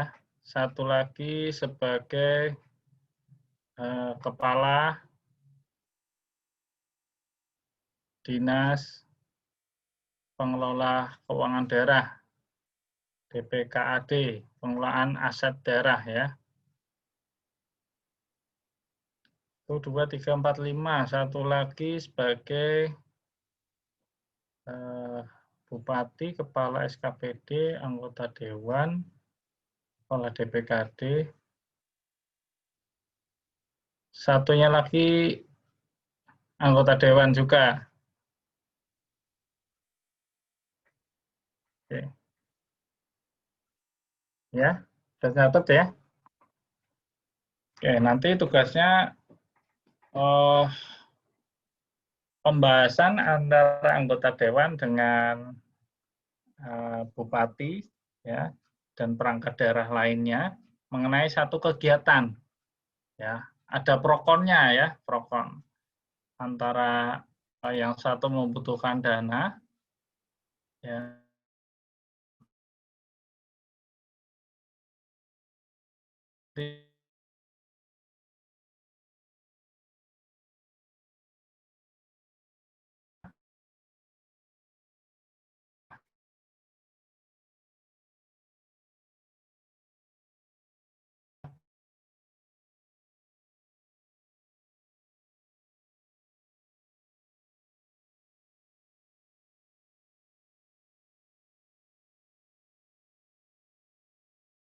menit saja cukup.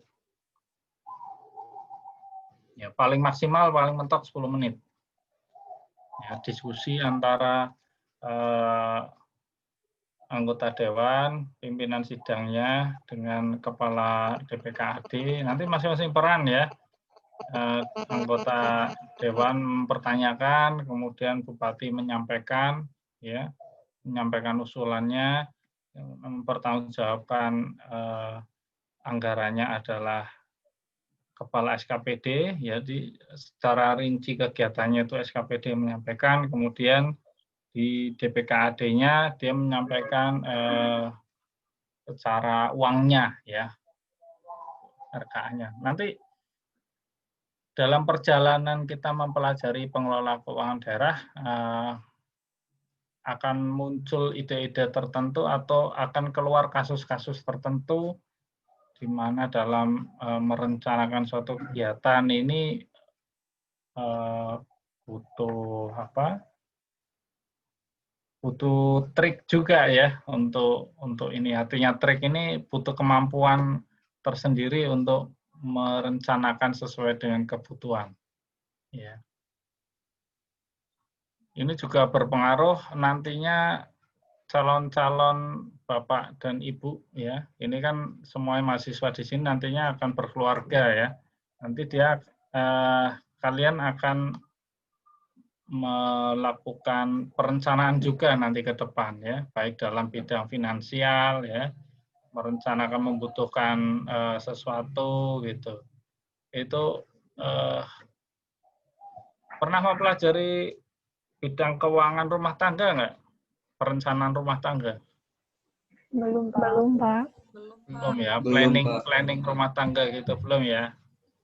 Jadi kalau untuk kita supaya safe ya, supaya aman, kita harus mempunyai dana cadangan.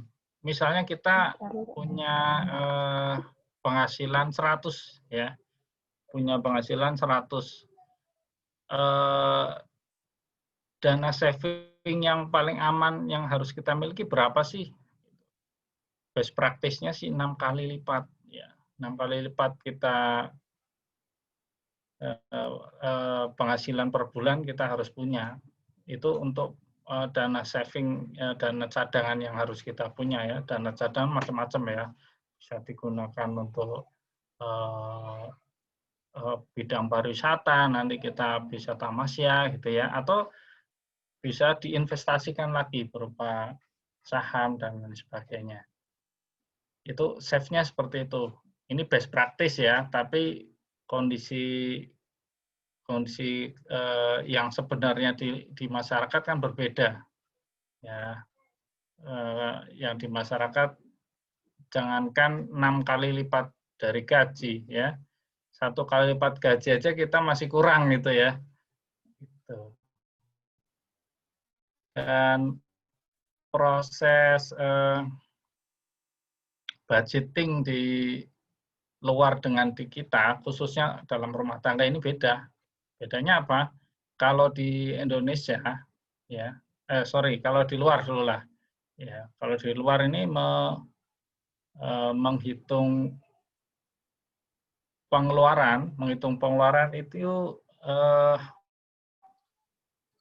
justru dia straight budgetingnya di pendidikan awalnya ya, di bidang pendidikan, kesehatan, kemudian dia untuk hangout keluar itu udah di budget, udah dianggarkan ya.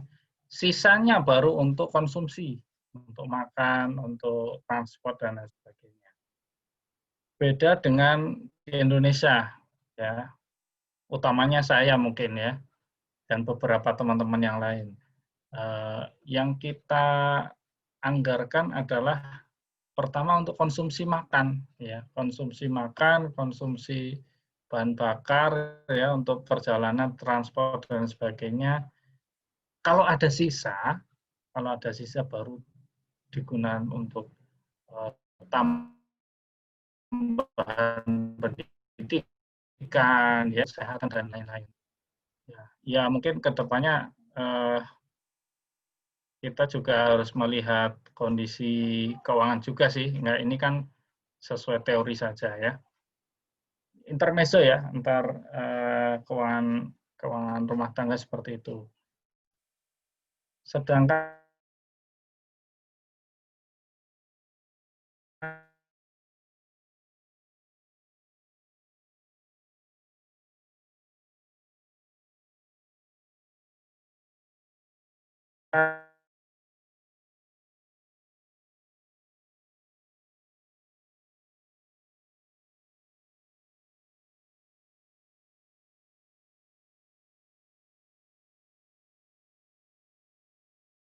dengan visi dan misi para daerah. Kemudian yang dilihat apalagi kebutuhan jangka pendek maupun jangka menengah ya. Kalau jangka panjang biasanya kalau dia dipilih lagi oke lah ya, bisa jadi berkesinambungan. Tapi sebagian besar di daerah apabila yang incumbent tidak menang, ini kebijakan anggarannya akan berubah ya.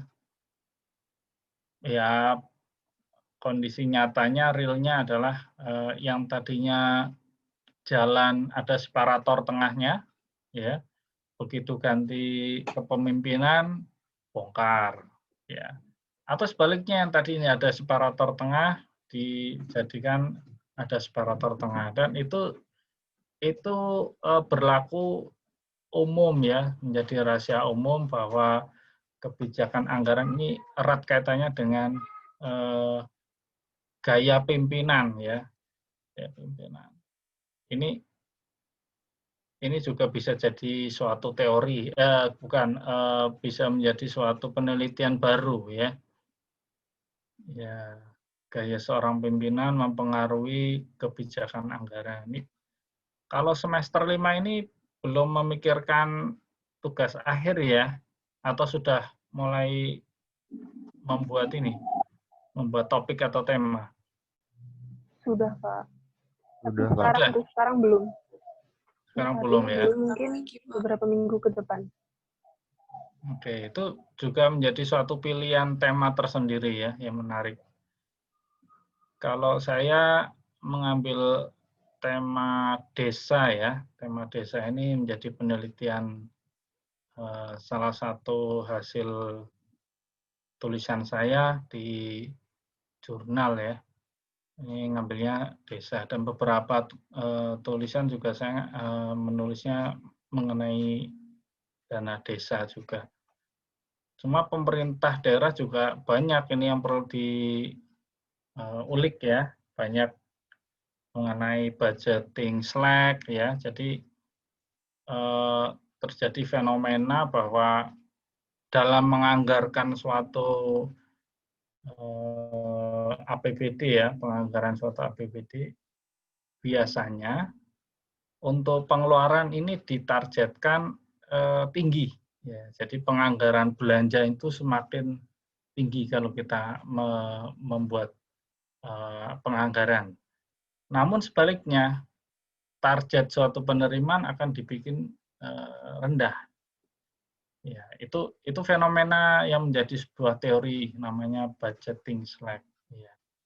Teori ini ya mungkin bisa dijadikan landasan teori di bab 2 ya kalau mau ngambil di bidang penganggaran. Dan kalau mau mengenai behavior itu juga menarik ya, mengenai apa? Ada beberapa yang menarik lagi, saya pernah baca pada masa-masa pemilu, ini kan sebentar lagi Desember pemilu ya, pemilihan secara langsung. Pada suatu ketika pada normal tanpa ada pemilu, ini bantuan sosial normal saja. Pos atau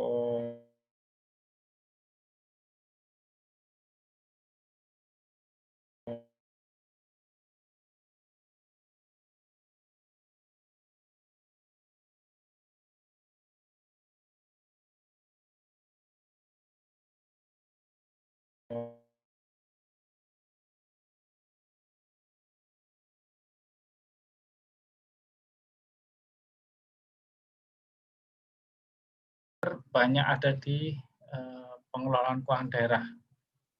Saya yakin banyak banget ya. Kalau mau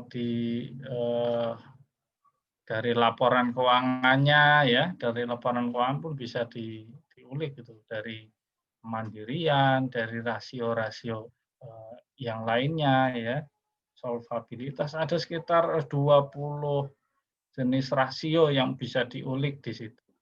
Ya.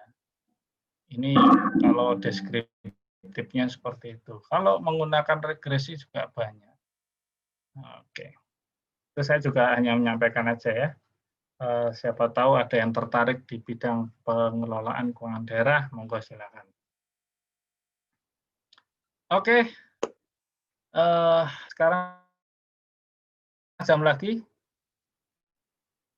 Kita ada yang bertanya sebelumnya, silakan.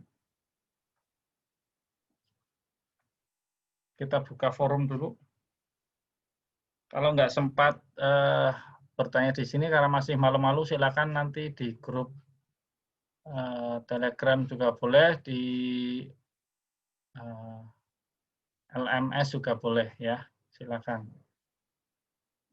Kalau belum familiar dengan learning system manajemennya, ya monggo silakan melalui Telegram ya. Kalau malu juga mau japri silakan, saya terbuka ya. Silakan, ada yang mau disampaikan? Ada yang mau ditanyakan?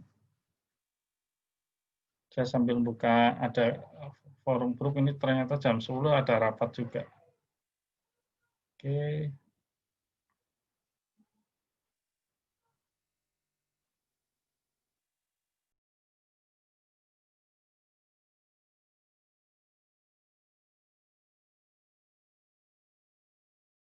Rata-rata teman-teman semua ini pakai tethering atau ada WiFi di rumah?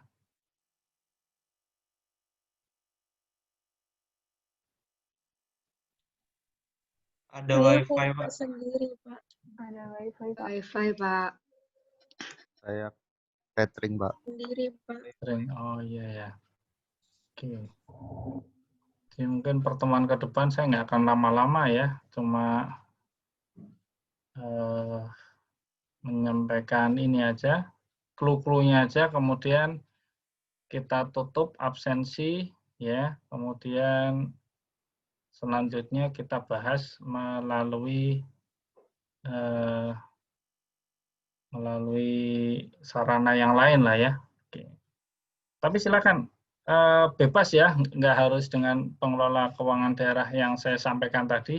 Kalau mau menyampaikan saran, ide, kritik, silakan saja. Mumpung masih di pertemuan pertama ya, kalau udah pertemuan berikutnya, mungkin polanya akan berubah lagi. Silakan.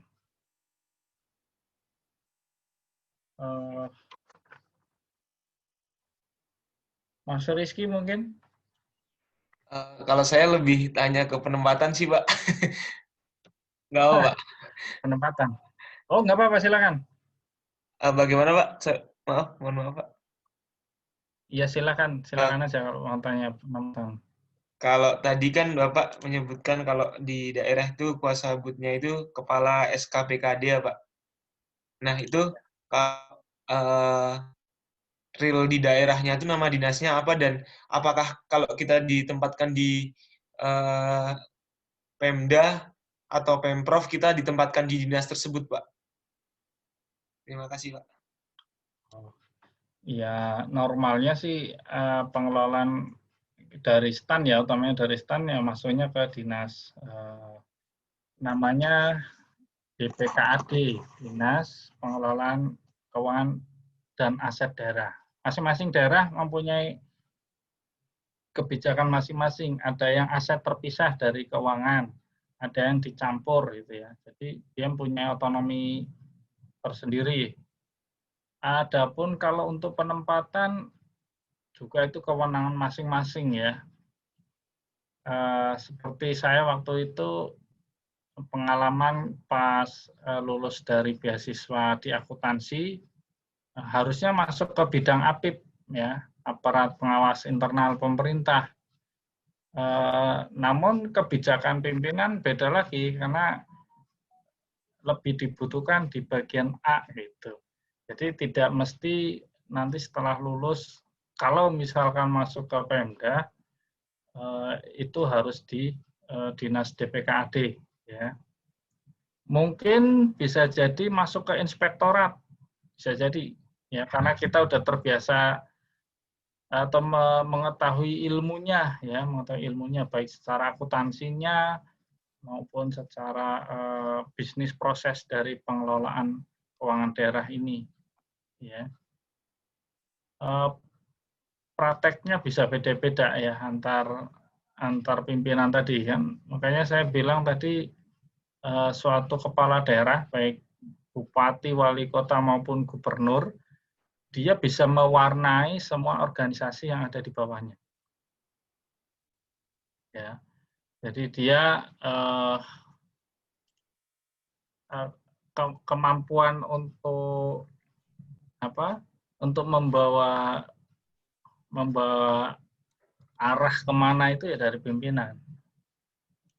Tanda kutip kalau pimpinannya bagus ya. Kalau membawa arahnya kurang bagus ya juga pengaruh pimpinan juga itu. Itu Mas. Jadi saya pikir siap ditempatkan di mana saja lah ya.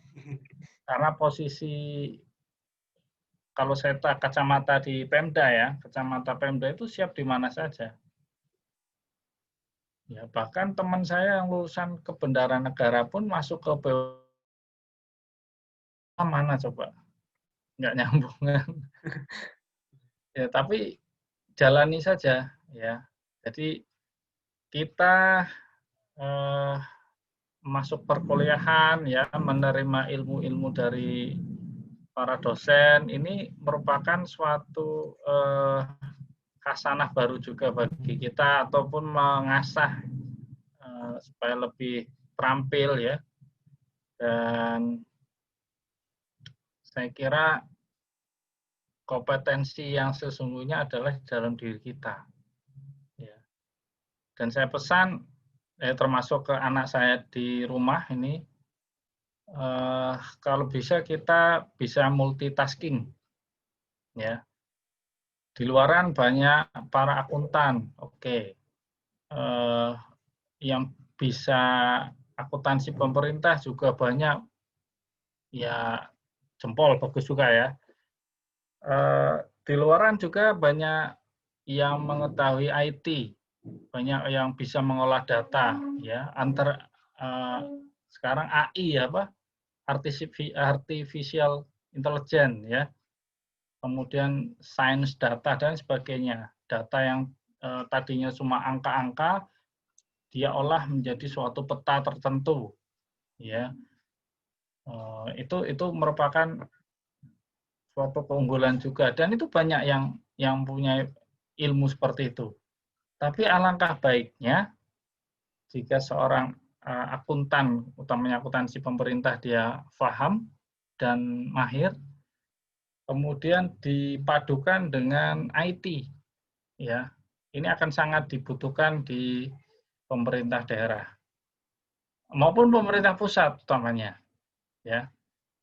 Jarang misalnya orang yang bisa mengetahui IT maupun di pemerintah, akuntansi pemerintah, ya, dua-duanya mempunyai kompetensi. Wah, ini sangat dibutuhkan sekali ya.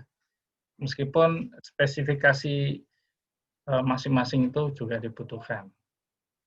Gitu ya. Saya pesannya jangan puas dengan hanya melihat tayangan Zoom ini. Jangan puas hanya dengan membaca paparan ya. Nanti beberapa buku juga bisa dibaca ya supaya bisa menjadi referensi. Mungkin saya tidak hanya bilang masalah PKD ya, jadi saya bicara luas ke depannya, saya memberi motivasi juga pada teman-teman semua supaya ke depannya nggak usah bimbang lah ya, kita belajar, kita kuliah, itu biasanya untuk mengasah logik kita, mengasah sistematika pikiran kita. Ya. Jadi bagaimana cara kita melakukan atau problem solving itu bahasa Indonesianya apa itu? Memecahkan suatu masalah, ya. Dengan memecahkan suatu masalah, ya. Bagaimana kita melihat masalah kita apa sih sebetulnya, ya? Atau masalah di instansi yang ada yang kita bekerja itu apa masalah sesungguhnya? Kalau kita udah pintar mengidentifikasi masalah, kita menurut intuisi ataupun menurut teori yang kita punya, menurut pengalaman yang kita punya, kita bisa menyelesaikan. Itu sudah suatu poin tersendiri, ya. Poin tersendiri bagi organisasi. Dan ini menjadi suatu catatan. Ya. Saya kira itu yang harus dilakukan, ya. Mungkin nanti bisa S2, S3, ya. Itu semua hanya untuk mengasah pikiran kita. Semakin tinggi ilmu kita, biasanya kita malah merasa malah lebih bodoh. Ya, artinya gini, semakin kita banyak belajar, kita akan memahami bahwa ilmu yang kita miliki kita sekarang ini ternyata sangat sedikit sekali dari ilmu yang telah ada. Waktu belajar di D3 mengenai akuntansi, saya merasa wah udah keren nih belajar akuntansi, ya. Begitu masuk S2 akuntansi, saya merasa malah lebih bodoh dari sebelumnya. Karena dunia akuntansi itu ternyata nggak hanya hitung-hitungan LO, LAK, sampai neraca, ya. Tidak hanya itu saja, masih banyak lebih luas lagi mengenai behaviornya akuntansi, mengenai teori akuntansi dasarnya, ya. Ternyata masih banyak dari yang belum kita tahu bahkan seperti itu. Itu sih Mas, untuk ke depan saya rasa enggak usah khawatir, ya. Kita jalani yang sekarang dulu, step by step. Ya, boleh memikirkan ke depan, tapi kita harus tetap melihat ke bawah, ya. Artinya jangan sampai pijakan kaki kita meleset nih. Kita tetap konsen di pelajaran yang kita hadapi saat ini, namun juga punya visi ke depan. Seperti itu. Baik. Kayak Maria Teguh, ya. Ya, yang lain silakan.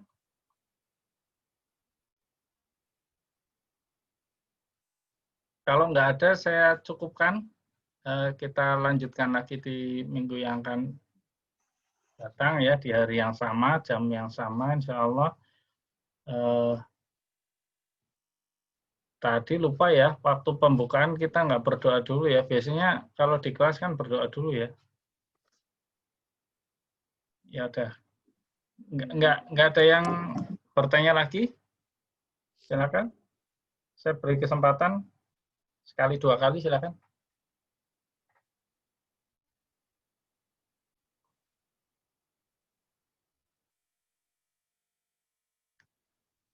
Mbak Fitra ini mau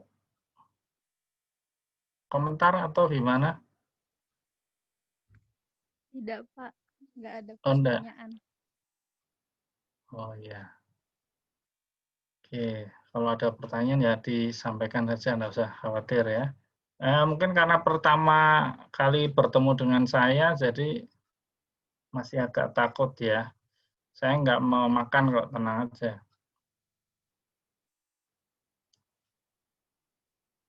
Oke, kalau nggak ada pertanyaan atau usulan atau apa ya, silakan nanti bisa disampaikan usulan maupun tanggapan dan pertanyaannya di grup Telegram.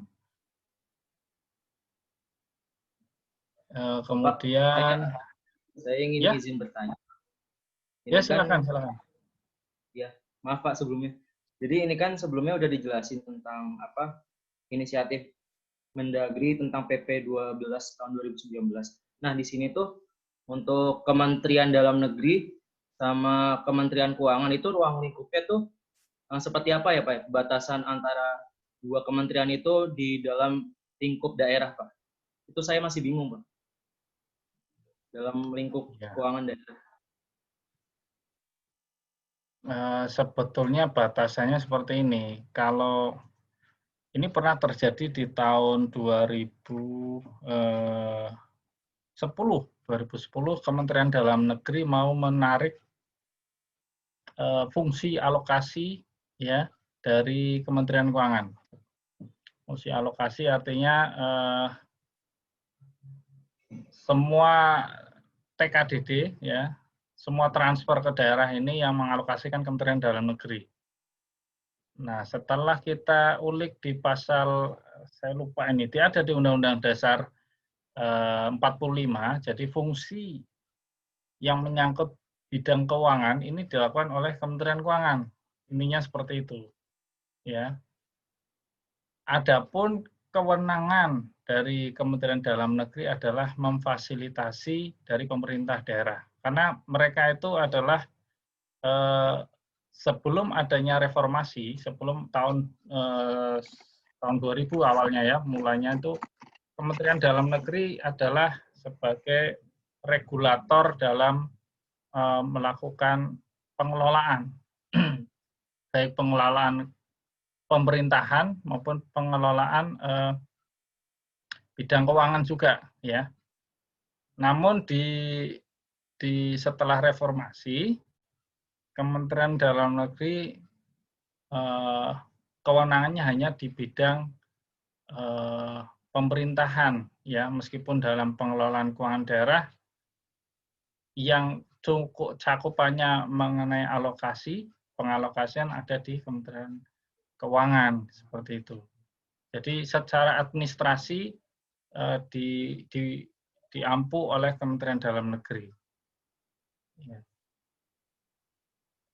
Tumpang tindih ini juga bukan tumpang tindih, sinkronisasi antara Kementerian Keuangan dan Kementerian Dalam Negeri ini juga belum bagus ya. Utamanya di dalam hal kodifikasi. Ya, kodifikasi ini impian pemerintah pusat itu semua akun-akun yang ada di daerah ini jadikan satu, artinya seragam ya. Cuma tercermin di Permendagri 13 dan turunannya, akun-akunnya ini coba nanti dilihat ya, dicek nama akun-akunnya ini sama dari urutan pertama sampai terakhir, urutan paling akhirnya ini DLL dan lain-lain. Artinya akun itu dibuka, ya masing-masing daerah bisa mengisinya. Di Aceh diisi penerimaan zakat, di bagian mana lagi diisi dengan kode yang sama ya, diisi penerimaan lain-lain. Artinya sinkronisasi dari pusat ke daerah masih susah. Makanya kemarin di PP 12 ini kita juga usulkan itu mengenai BAS ya, badan akun standar itu nanti akan ditetapkan. Sementara ini keluar Permendagri nomor 90 tahun 2020. Ya. Itu mengenai kodifikasi program-program yang ada di Kementerian di Pemda. Ini juga ada banyak kekurangan juga. Honorarium DPRD juga belum muncul ya, tapi nanti ada revisinya. Terlepas dari itu, memang banyak kekurangan ya, banyak kekurangan. Kalau saya sampaikan semua nggak etis lah rasanya ya, tapi boleh ini untuk pembelajaran kita juga. Jadi antar pemerintah pusat juga masih kurang cocok gitu ya, artinya tidak sinkron, semuanya tidak sejalan. Satu hal, dalam hal kodifikasi pun ya, ataupun nama dari kabupaten dan kota. Saya pernah mengumpulkan nama kabupaten kota beserta dengan peraturan pemerintah yang mengeluarkan nama ya. Ini berbeda masing-masing instansi. Coba dicek antara BPS, antara Kementerian Dalam Negeri, antara pemerintah di Kementerian Keuangan ya. Namanya beda-beda. Gitu. Ada yang kasih spasi, ada yang digabung ya. Ada yang dia memberikan kode tersendiri antara kabupaten. Ini baru 542 masih berbeda. Saya mengolah data sekitar 74.900 desa. Itu berubahnya banyak sekali. Banyak yang berbeda sekali. Ribuan akunnya berbeda. Ya, ini kedepannya kalau nanti teman-teman ada yang jadi pejabat jangan sampai lupa ya, sinkronisasi antar pemerintah pusat juga diperlukan. Gitu ya, Mas? Ya, terima kasih, Ya. Pak. Ya. Coba yang lain? Kurang 5 menit ya. Saya izin mengisi ini dulu boleh, kalau ada yang bertanya lagi silakan ditulis di chat. Saya sementara ini saya akhiri dulu pertemuan pertama. Alhamdulillahirabbil alamin. Marilah kita tutup dengan berdoa menurut kepercayaan dan agama masing-masing. Berdoa dimulai.